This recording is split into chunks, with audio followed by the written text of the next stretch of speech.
when we started the game, we had this idea that you've just had a crash, and your corporation and some people have been thawed out of status, and they're just assigned to work for you. The way this works in the game is you just randomly dealt 2 crew members.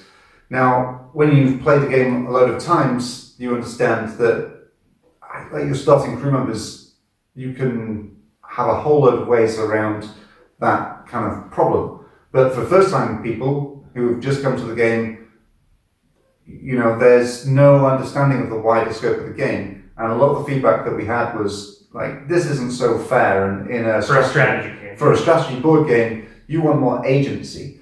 So we've spent a lot of time listening to the community, and then a lot of time play testing specific different ways that we could work around this problem.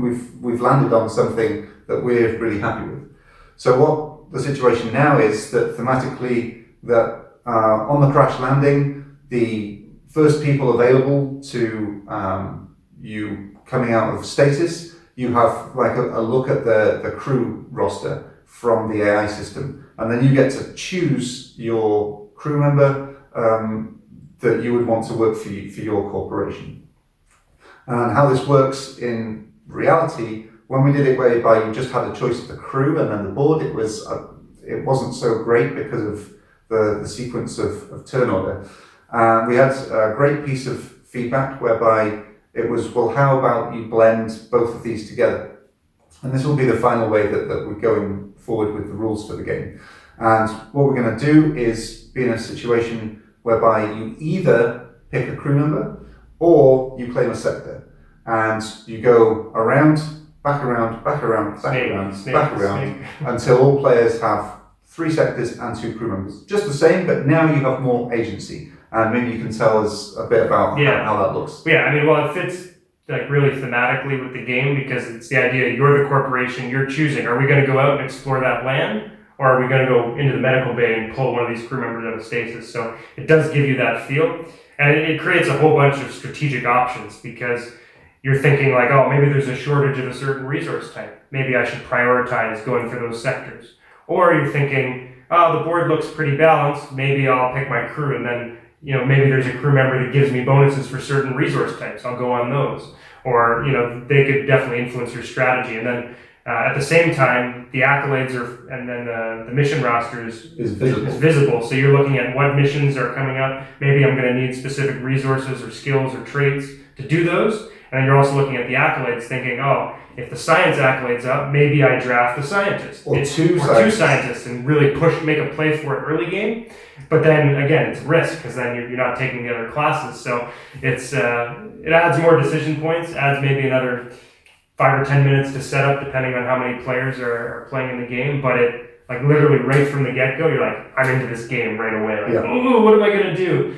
And we do have our friendly little timer here, so we like to do it. You basically got a minute for each step of the draft. So a minute to either select your crew or choose your sector. And that seems to work pretty well. And a lot of times, you'll be in a situation whereby, from this point, when other people are making their selections, you are already trying to, make an observation on what you're going to do. So the maximum in a 4-player game that this process would take would be 20 minutes.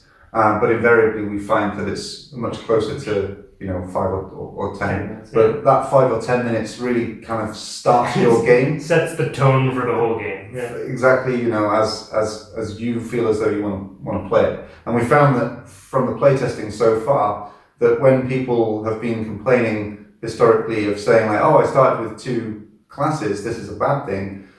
Now they find themselves doing it on purpose. I want this. This is a good thing. And the other thing it enables is that you can lean into different strategies. So if you are somebody that loves going like board strategy, you have the agency to do that.